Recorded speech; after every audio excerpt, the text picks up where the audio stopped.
Hey, this is Anney. And Samantha. And welcome to Stuff Mom Never Told You, production of iHeartRadio's How Stuff Works.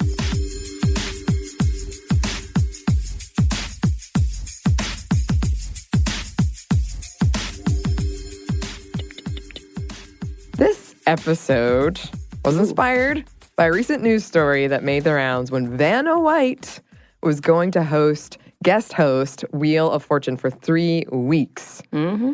It was all over.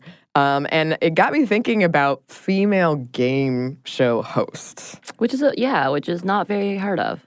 No. And that's why I immediately looked to make sure no one had done this episode previously, because I couldn't really think of any. Right. And there are some, and we're going to talk about them for sure. And if you're not really familiar with Wheel of Fortune or Vanna White is a household name. Of course. For a lot of people. Of course. She is the person who flips the letters, right?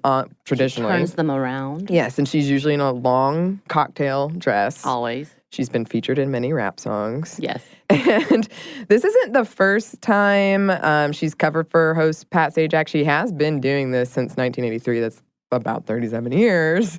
Once, when he had laryngitis, she stepped in. In interviews, she said about this whole recent guest hosting thing, she was given 30 minutes warning before she had to go out and host the whole thing. She described it as pure panic. She once said she does not feel lower than Pat Sajak, but equal to him. And if you're wondering, Wheel of Fortune is the longest-running syndicated game show of all time. So when she was hosting, was someone else there to flip the letters? Yes. So at first it was, I believe, Mickey and Minnie Mouse. It might have just been Minnie Mouse. Oh, I do remember seeing those. Okay, yeah. And now it's Pat Sajak's daughter, or it most recently was Pat Sajak's daughter. Huh. Yeah. And I got curious about this.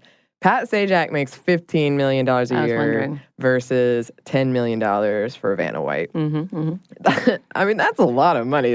It's a lot of money, but yeah, that's definitely a big discrepancy. For sure. Are you a big game show person, Samantha? I'm not. I mean, I do have the memories of watching them with my grandparents. I think I'm just too bored and don't like to sit still like that. But I think the last one I did watch was when my friend actually won on Jeopardy. Oh, wow. Yeah, we had a little viewing party for her, and she won. We were like, yeah. All I asked was like, where's the money? What you going to do with that money? It took a while for you to get the money. But yeah, oh, interesting. She was able to give me a little behind the scenes, and it was pretty intense about how quickly they had to get ready, recording. She had been auditioning for years. Yeah. And she is that person. So if I ever play trivia, I will be taking her with me because she is the random facts girl. For sure. Yeah, I was looking at the Jeopardy website doing research for this episode, and I'm definitely going to take the test. Oh, are you? You can take the test Yeah. on it. I'm not going to do anything after that. I'm just curious. But it is a very well-kept website. And also, Samantha, I don't know if you knew this. Oh, no. I was on High Q. Were you? Were you? I remember those Saturday morning competitions. 5 a.m., right? This was a high school-based trivia show. Right. Pretty much any school can get on there. But I was on there. Well, did you win? Yes. Okay. And there was a question about Michelle Pfeiffer as Catwoman. I actually remember that. Oh. Coming back around. I did not get Coming it. back around. One of the dudes on the team did. Of course they did. Yes. I really only ever got into Whose Line Is It Anyway? And I guess Legend of the Hidden Temple the rare occasion when I had access to cable either through friends or family. And neither of those really count as game shows within the definition that we're using. It's actually more complex than I thought. Or not more, maybe it's just more simple. Yeah. But speaking of, let's look at the definition. Right. Basically, it's a televised game with multiple contestants. These contestants are frequently, quote, average people.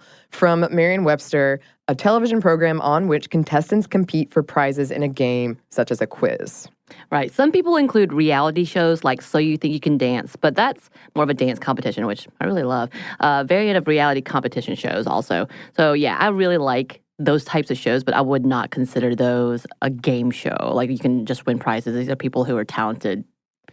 Right. It's almost a talent competition. Yeah, as you said. Yeah. And I was like, well, amazing, right? I kept thinking of all these shows. Right. And then, They're not really game shows in that level. So we're focusing primarily on American television game shows, but we'll be touching on a couple of things outside of that realm. In the early days of televised game shows, lower stake shows aired during the day, primarily aimed at housewives, while the higher stake games aired during prime time. And these shows experienced a meteoric rise until several quiz shows were implicated in a series of scandals in 1959, in which producers were giving contestants the answers to up the drama. Yeah. Because you got to have that drama. Uh-huh. There was a grand jury and congressional hearing and everything. Panel shows survived the scandal and came out on the other side stronger.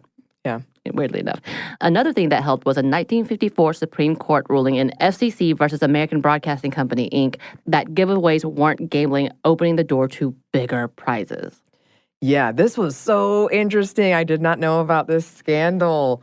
And there's a movie about it, I think, in 1954? Yeah. Not 1994. Yeah. Yeah. Fascinating. It is. Prior to this scandal, one popular contestant, psychologist Dr. Joyce Brothers, enjoyed widespread popularity after winning the top prize twice on the $64,000 question and the show that replaced it, once in 1955 and once in 1957. She did this in part by reading 20 encyclopedias about boxing, 20, knowing that she would have a better chance of getting selected as a contestant if she could compete in a novelty category. She beat out actual boxers with her knowledge on obscure rules.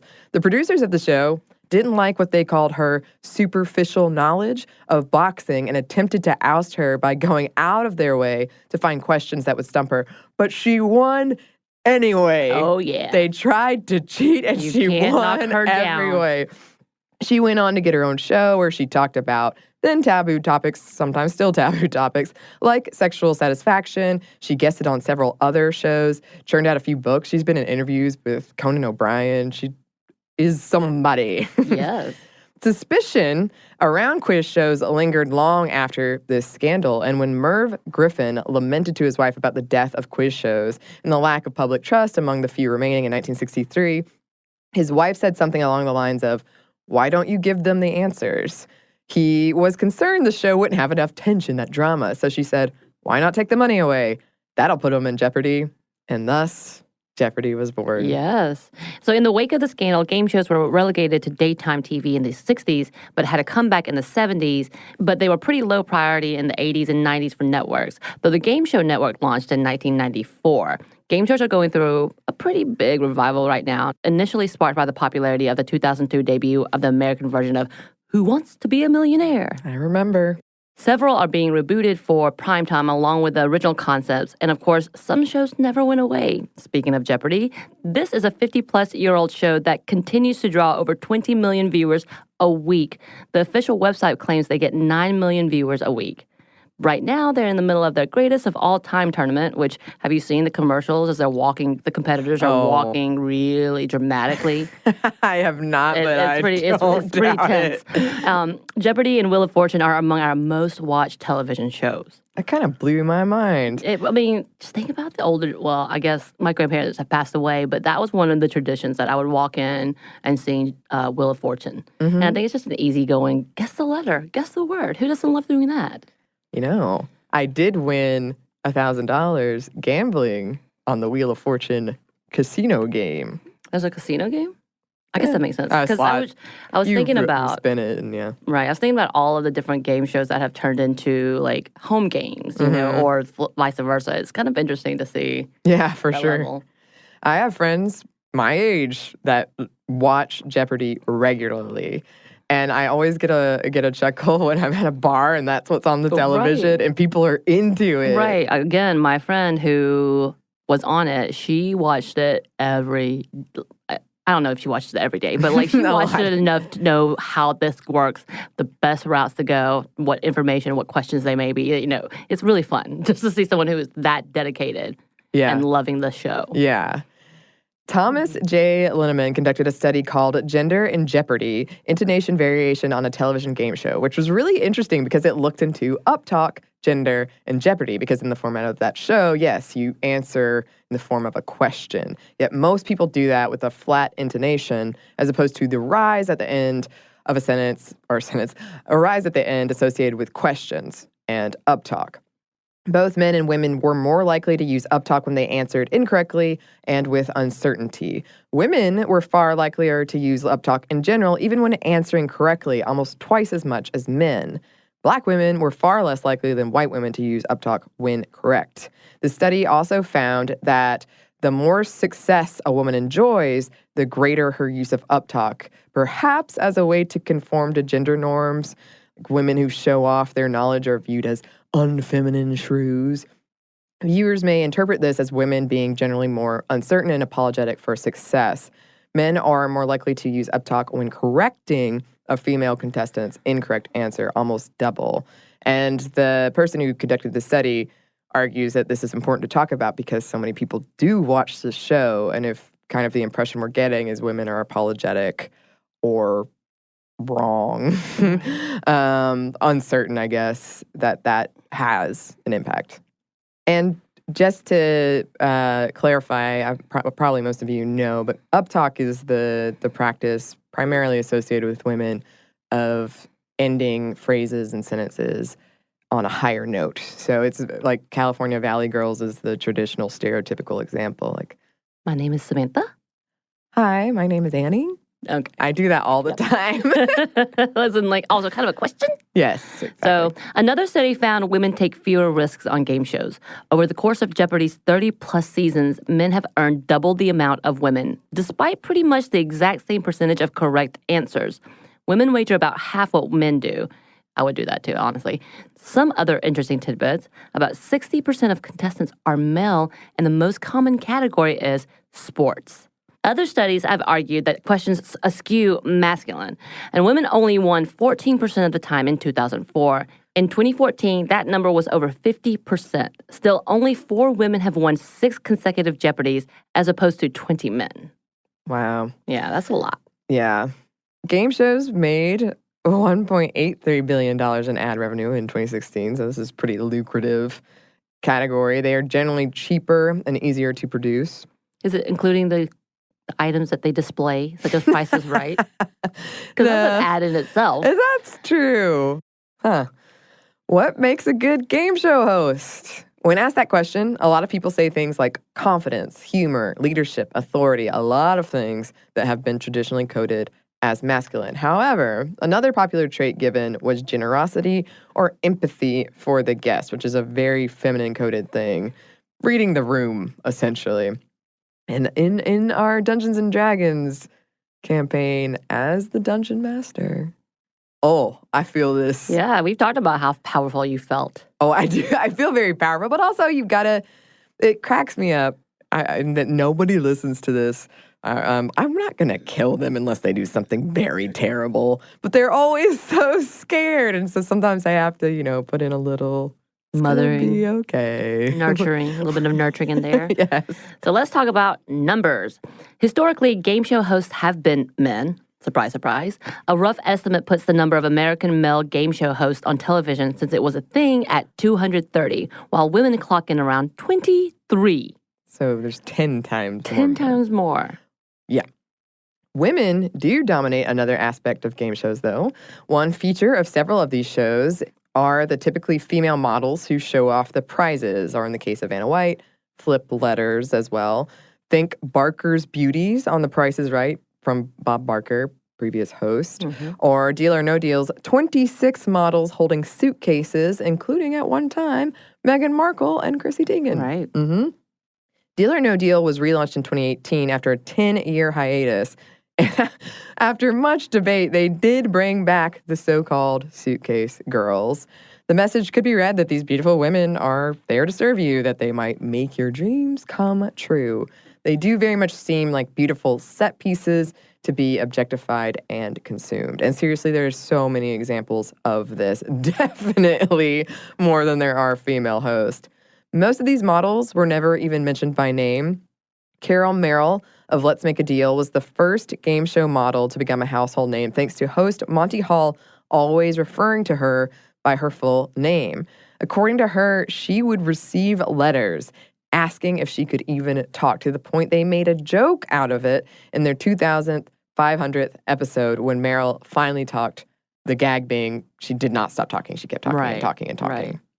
And kind of related, Vanna White's 1987 memoir was entitled Vanna Speaks. Right. I always love the ending, though, when she and Pat would say goodbye to the audiences. Uh-huh. And it was like surprising to hear her. You're like, oh, hi. Oh, really? Yeah.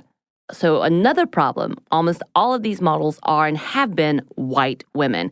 Kathleen Bradley became the first long-term black game show model on The Price is Right in 1990. 1990. Right. And another problem.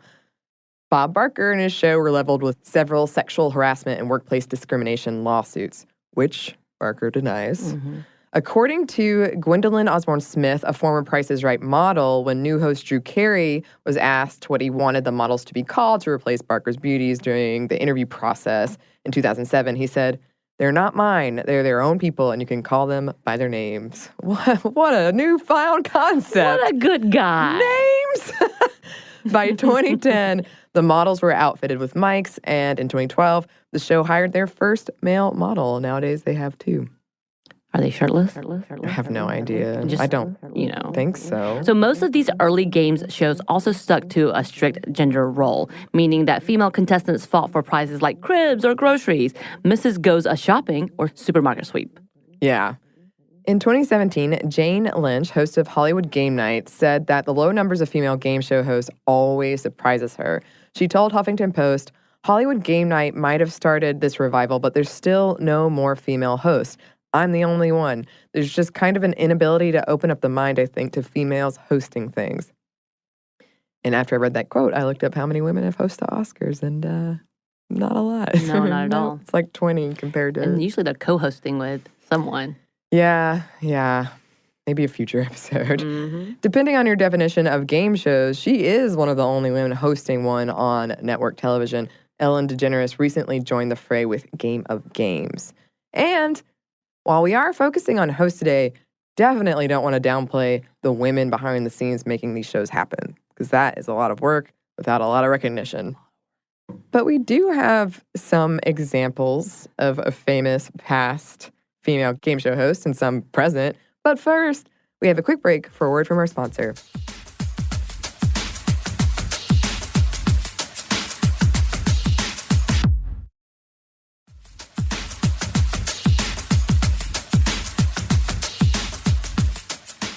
And we're back. Thank you, sponsor.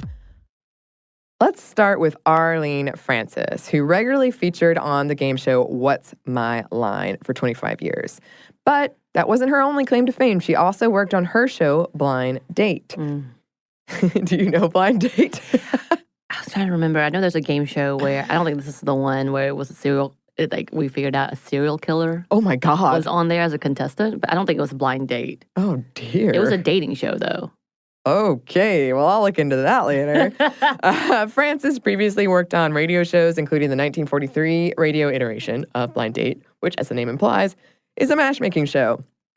The show transitioned to the new and rising medium of television in 1949, and Francis continued her role as host, becoming television's first ever female game show host here in the United States. However, she didn't stick around very long. A male host took over for her in 1952.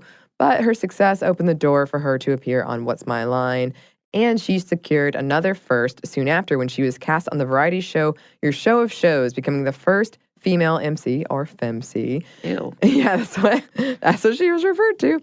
She returned to radio in 1961, launching the Arlene Francis Show, which aired until 1990, all while appearing on television.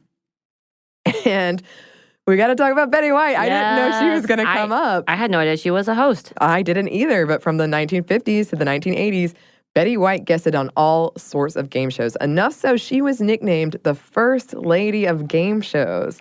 Pyramid, Password, To Tell the Truth, she even took over hosting from Gene Rayburn for a round during one of her appearances on Match Game. She started hosting her own show in 1983 called Just Men with an exclamation mark. Yeah, it's for men. Like, I thought you were talking about the hair product. Just for men? No. Okay, Just Men. Just Men. Just got it.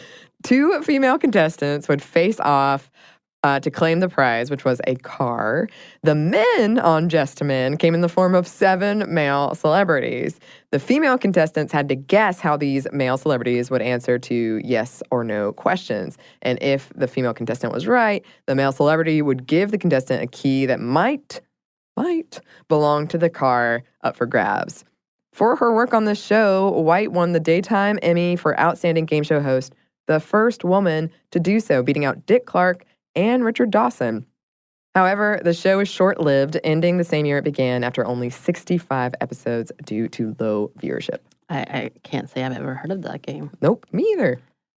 So after her stint as a Playboy bunny, and because I remembered this game show you brought really this one clearly, up. was Jenny McCarthy, who went on to co-host MTV's Singled Out, which, by the way, oh my God, It sounds... so problematic. Yeah, it really sounds like it was. When you start thinking about it, at that point, it was the 90s. It was when they were going to the beach house and everything was sexy and cool and fun. And you just wanted to be a part of that. And you're like, oh, she's so cool. Right. Which was like, again, sort of a guess who like dating game. And she was super handsy, raunchy, and gross. And apparently that was one of the things that she had talked about later when she was being interviewed about the show and the experiences was the fact that she was like, I'm tired of being objectified. My turn. Essentially. And she just went all in. They gave her permission to be that absurd. So she went, again, all in. So apparently it's being rebooted to encompass all genders and sexual preferences. Yeah. I wonder if it's going to include Jenny McCarthy or not. I don't think so. Almost every show we're mentioning is actually in the process of being rebooted. Right. Fascinating. I don't think she came up when I was reading the press release about it. I don't know if people are going to really be down for Jenny McCarthy and her anti-vaccine stances. Yeah, I don't think so.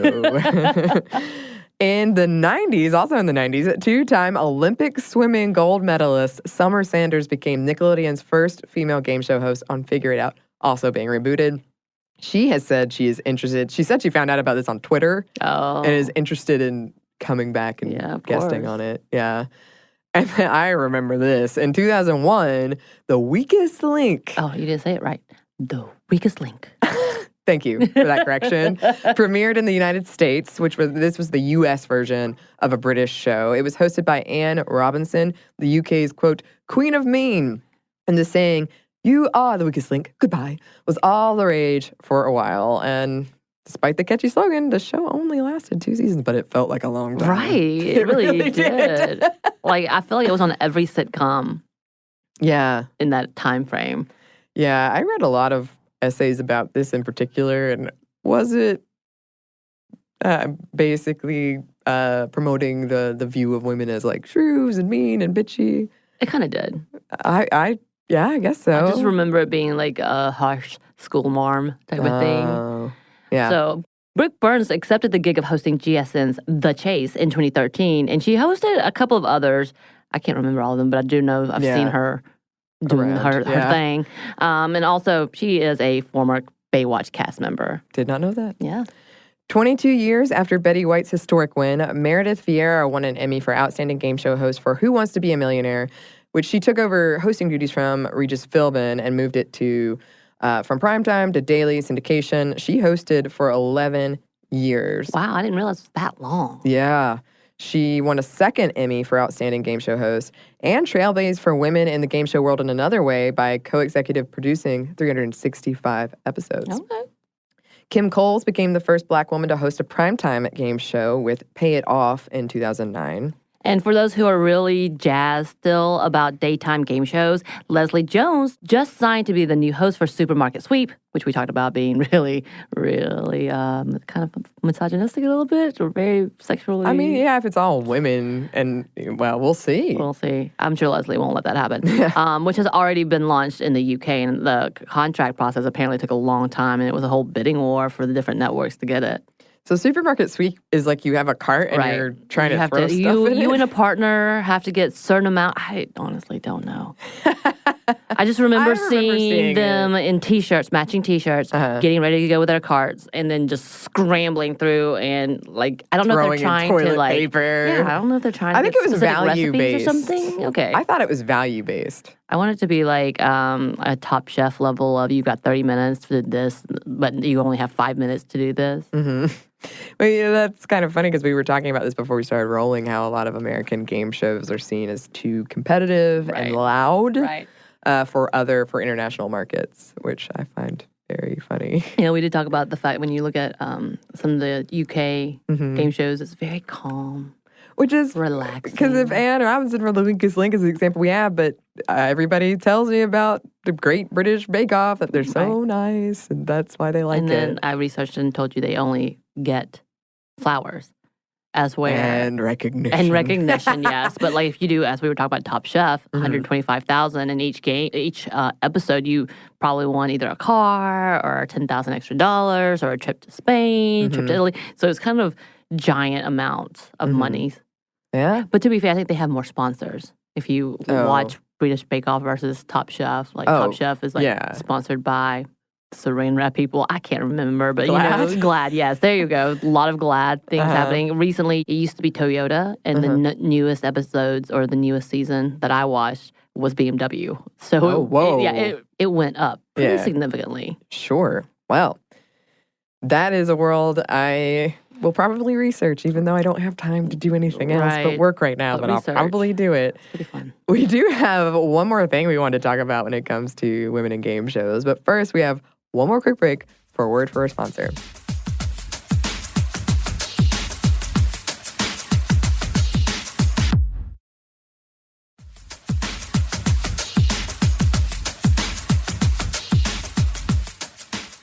And we're back. Thank you, sponsor.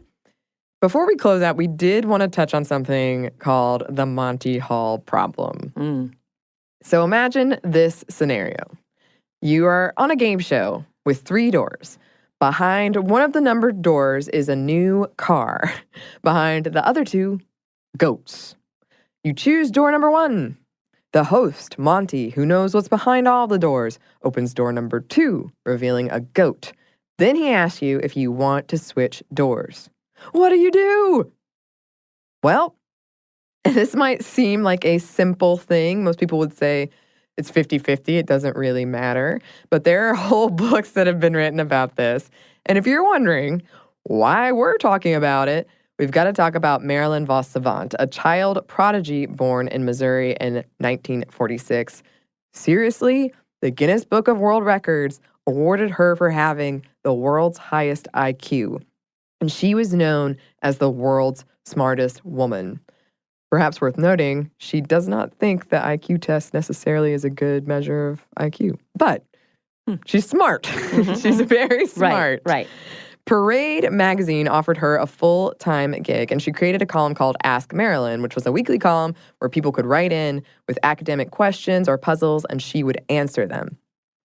A reader wrote in about the Monty Hall problem. Basically, given that scenario that we just discussed, should you switch doors? She answered it in her column, probably thinking nothing of it, just another day answering this question. And yeah, while most people assume it doesn't really matter because your chances are now 50-50, it's actually better to switch. There's a 1/3 chance of winning by staying with the same door and a 2/3 chance of winning if you switch, she politely explained. Then came over 10,000 letters claiming she was stupid, several from scholars and PhDs. She was called names and assailed with gender stereotypes.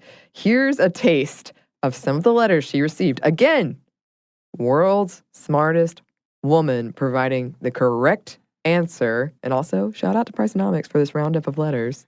Example number 1. You blew it, and you blew it big. Since you seem to have a difficulty grasping the basic principle at work here, I'll explain. After the host reveals a goat, you know you have 1 in 2 chances of being correct. Whether you change your selection or not, the odds are the same. There is enough mathematical illiteracy in this country, and we don't need the world's highest IQ propagating more. Shame! Exclamation point. Yeah. From Scott Smith, PhD at the University of Florida. And here's another.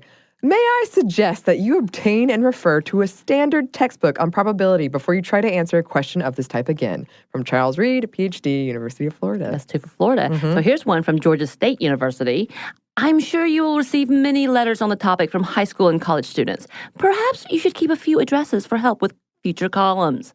W. Robert Smith, PhD. You are utterly incorrect about the game show question, and I hope this controversy will call some public attention to the serious national crisis in mathematical education. If you can admit your error, you have contributed constructively towards the solution of a deplorable situation. Oh. How many irate mathematicians are needed to get you to change your mind? From E. Ray Bravo. That's fantastic. So another one, you made a mistake. But look at the positive side. If all those PhDs were wrong, the country would be in some very serious trouble. Everett Harmon, PhD, U.S. Army Research Institute. You are the GOAT. From Glenn Calkins, Western State College. I love that emphasis. Thank you for that. Mm-hmm. Oh, absolutely. Maybe women look at math problems differently than men. From Don Edwards in Sun River, Oregon. So, condescending, and if you'll notice, all men. All from men. Ta-da! In the fallout, she wrote 3 more columns about the Monty Hall problem to prove that she was correct. Even over a year later, people still doubted her, insulted her, and questioned her intelligence, of course. And one man wrote in, I still think you're wrong. There's no such thing as a female logic. Well, sure. Female logic. So if you're a female and you have logic or any type of thinking skill, yes. Sure. Sure. Thanks for that. Yes. This did change over the years, this kind of backlash, especially as computer models were built that showed she was correct. It took computers. It took computers. A lot of these academics wrote in and admitted that they had been wrong. But yeah, it took a computer for people to believe the so-called smartest woman in the world, and all of this condescending, insulting, and almost triumphant nature in their responses is very telling about how we view women's intelligence, competence, and authority, especially in traditionally masculine fields like math. Right. Yeah, and if people write in to tell us we're wrong about this, I'm going to break something. Yes. And this is still a topic that is debated in the academic community. Really, it seriously is. Although largely in terms of host psychology. Right, as it should be, talking about the idea of mansplaining in general, as we've talked before. And I think what we're going to do, if we do get some more conversations about the Monty Hall problem. Yeah, and that you're wrong or that we're wrong, we're going to have a giant breaking everything party. Yeah. And we'll Get ready, iHeart. Oh, yes.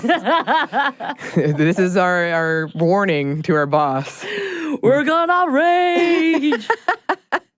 Yeah, and I seriously, I did read the current arguments around it, and some of them espouse essentially what she was saying is correct, but for the wrong reasons. Oh, okay. That's the way to clarify. She's still wrong. She might be right, but she's still wrong. You know, that's the tightrope that we walk. Of course. Of course. But that's what we have to say about women and game shows in this really fascinating, surprisingly fascinating world of game shows. It's a big door. It is. And if you have been through that door, either working on one or competing on one, or if you just have any game show stories, please send them to us. I really, really enjoyed all the research for this one. You can email us at stuffmediamomstuff@iheartmedia.com. You can find us on Twitter at momstuffpodcast or on Instagram at stuffmomnevertoldyou. Thanks as always to our missing super producer, Andrew Howard. He left us for a meeting. Horrible. Just horrible. And thanks to you for listening. Stuff Mom Never Told You is a production of iHeartRadio's How Stuff Works. For more podcasts from iHeartRadio, visit the iHeartRadio app, Apple Podcasts, or wherever you listen to your favorite shows.